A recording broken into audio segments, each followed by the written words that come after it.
Un mot donc au LOSC, tu l'as dit, tu es là pour accompagner le développement d'une star. On notera tout à l'heure Auxerre après, on fera une petite note pour Auxerre, une petite note pour le LOSC. Mais parle-nous de Lucas Chevalier que tu as donc découvert un petit peu avant nous, parce que finalement, même si nous on avait entendu parler, mais parle-nous de ses qualités, parle-nous de sa marge de progression. Tu le vois aller jusqu'où? Est-ce qu'il doit signer au PSG?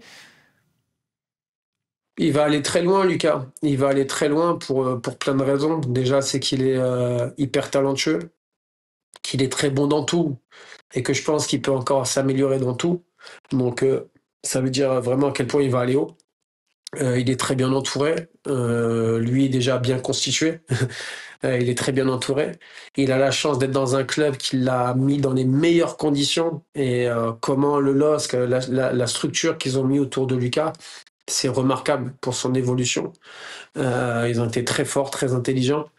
Et donc, du coup, je le vois aller très loin. Après, est-ce qu'il ira à Paris ou pas? Je sais pas. En tout cas, pour moi, il peut pas aller dans un club où il y aura un gardien, où on lui dit, bah tiens, ça va se jouer entre toi et toi. Faut qu'il aille jouer, Lucas. Pour moi, il est prêt à aller jouer. Même s'il doit être amené à faire une année de plus à Lille, bah, Lille est un club ambitieux qui jouera encore l'Europe l'année prochaine, donc ça n'entachera pas sa progression. Mais je pense qu'il a déjà ce talent et cette maturité pour pouvoir prétendre aller dans le top 10 européen. Il sera numéro 1 en équipe de France aussi? Le mercato, ça dépend des uns des autres.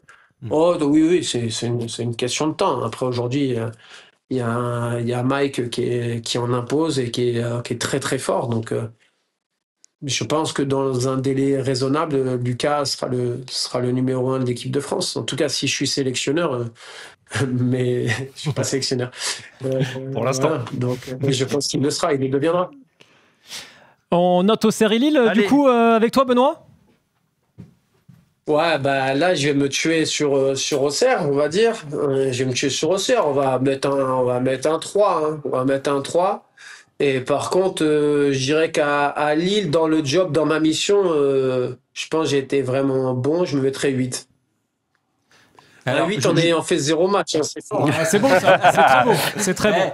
T'as pris aucun but pendant cette période-là en même temps. Donc, c'est normal, hein. Voilà, j'ai été d'une régularité fantastique. Benoît, pour terminer sur Lille, tu as connu aussi Paulo Fonseca. Bon voilà, il a eu une sanction assez lourde. Quand tu vois ce qui se passe, 9 mois, on rappelle, de suspension de bande touche. Voilà, exactement. Est-ce que tu peux nous raconter un peu l'entraîneur, mais surtout l'homme que c'est? Bah, l'entraîneur, c'est un entraîneur avec ses principes de jeu qui sont clairement très bien définis. Moi, j'ai été marqué par ses contenus de séance et ce qu'il demandait lors des séances, et notamment en tant que gardien de but, ce qu'il demandait à ses gardiens. Par exemple, avec Paulo Sousa, vous faites un petit jeu réduit. Le gardien, c'est pas, il prend un but ou il y a un ballon qui va à côté, vous relancez le plus vite possible. Lui, non, c'est le gardien, il garde le ballon dans les pieds. Et puis, il est là, il attire un peu le pressing adverse pour trouver les décalages. Et là, le 6 ou le défenseur central, il sait où doit se placer. Enfin, est bien défini. Donc, c'est un plan de jeu qui est génial. Et ce qu'il a réussi à faire à Lille, c'est très fort. En si peu de temps, c'est très fort en seulement 2 saisons.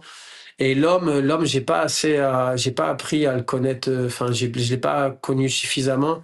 On n'a pas eu l'occasion d'échanger beaucoup. Donc voilà, c'est un mec très pragmatique. Avec moi, il souriait pas forcément, il était pas très avenant, mais il était beaucoup plus avec d'autres. Donc je pense que c'est une bonne personne, mais moi je suis pas à même de pouvoir le juger objectivement. Tu parlais de Paulo Sousa, donc, qui a été ton entraîneur à Bordeaux, et c'est lui qui t'appelle donc pour venir à la Salernitana. On est à l'été 2023, c'est bien ça?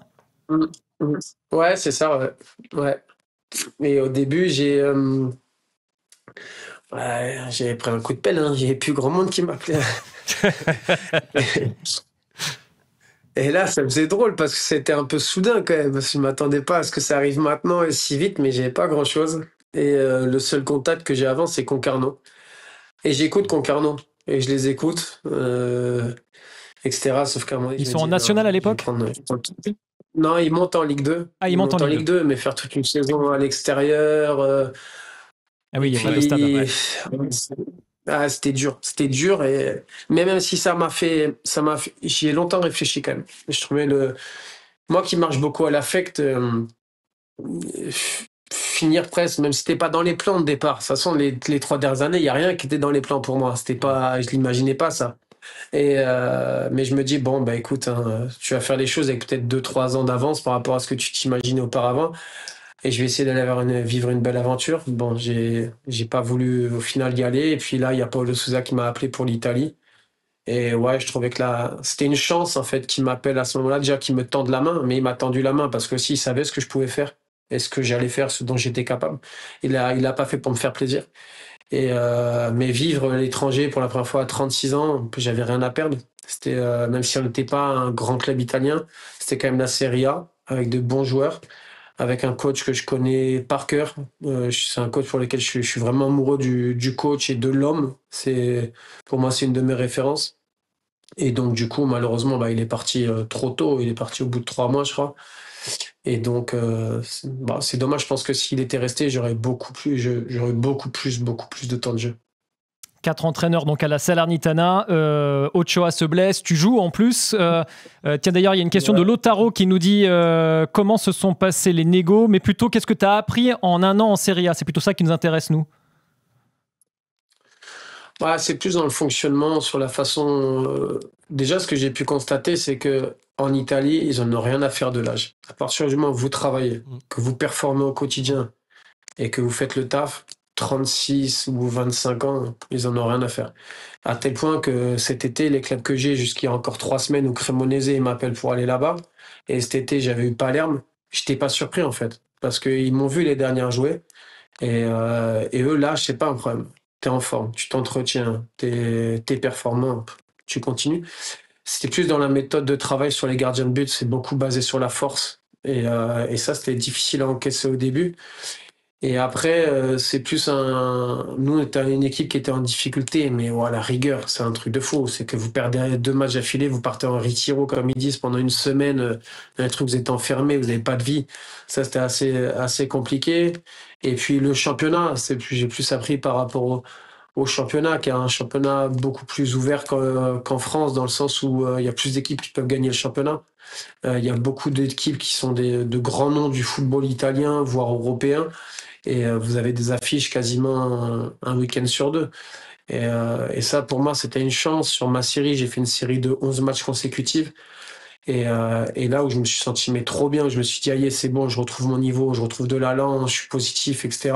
Et pendant cette période, j'avais quand même joué Milan, Fiorentina, Lazio, Juve, l'Atalanta Bergame, et vous jouez des équipes du top niveau en permanence. On met une petite note pour ce passage en Italie? Ouais, je suis dur avec moi, allez, je mettrai 6. Allez, 6. 6 parce que je mettrais 6 parce que sur la période où j'ai joué, j'ai vraiment fait de bonnes prestations.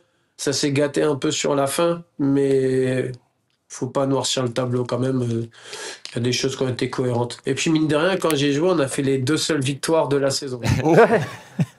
Mais d'ailleurs, Benoît, tu restes pas parce que vous descendez, c'est pour ça? Tu t'en vas? Tu quittes la Salernitana? Non, c'est que j'ai pas eu de proposition. C'est que en fait, il y avait Morgan De Santis qui était directeur sportif, qui lui voulait que je reste, en série B pour jouer. Sauf qu'il est parti en février, il me semble, février-mars. Donc à partir de là, il y a eu beaucoup d'instabilité dans le club, il y a eu beaucoup de changements. Vous avez vu 4 entraîneurs, etc. C'est très instable.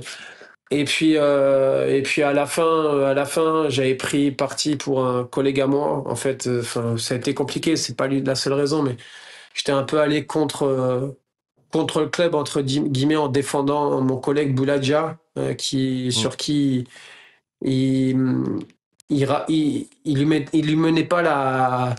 Voilà, ils étaient en mission un peu contre Boulaye, et moi j'étais là, j'étais témoin de beaucoup de choses. Et Boulaye, il n'était pas concerné par tout ça, et il avait une attitude top, etc. Il méritait pas ce traitement. Et donc du coup, je me suis dit, Boulaye, je vais être ton soldat, je vais aller te défendre parce que j'étais témoin, donc du coup, je sais que ça c'est pas vrai, etc. Donc je me suis retrouvé un peu dans des situations pas fun, mais je me devais d'être présent pour témoigner pour Boulaye et par rapport à ce que j'avais vu qui était totalement faux de ce qui était écrit à droite à gauche. 5,6 de moyenne pour ton passage en club. Tu t'es donné la moyenne, Benoît. Moi, je te trouve un peu dur avec toi. Il est très sévère avec lui. Très sévère. Beaucoup d'exigences. Ouais, mais il y a... Si j'en parle comme ça, voilà, mais parce que je me suis mis, par exemple sur Bordeaux, je me suis saboté sur les 6 derniers mois, alors que je pense que si on est objectif, on fait pas le même bilan sur les 4 années et demie auparavant. J'ai eu un début difficile à Bordeaux et une fin horrible, mais entre deux, je pense avoir fait. Ce qui est sûr, c'est que j'ai fait le maximum. Ça, c'est sûr, je pouvais pas faire plus. Mais ouais, bah, c'est bien, c'est bien. On est 5,5, c'est bien, ça me va. Nicro nous demande si tu regrettes ce qui s'est passé avec les supporters. Je regrette, déjà, je vais pas m'éterniser sur le sujet pour diverses raisons. Maintenant, ce qui est hyper regrettable, c'est d'en arriver à tout ce qui s'est passé. Voilà, c'est que c'est des situations qui n'auraient jamais, jamais, jamais dû arriver. Mais voilà, j'en dirai pas plus. Et malheureusement, ça s'est passé. Et voilà, on continue, on avance, on essaie d'avancer.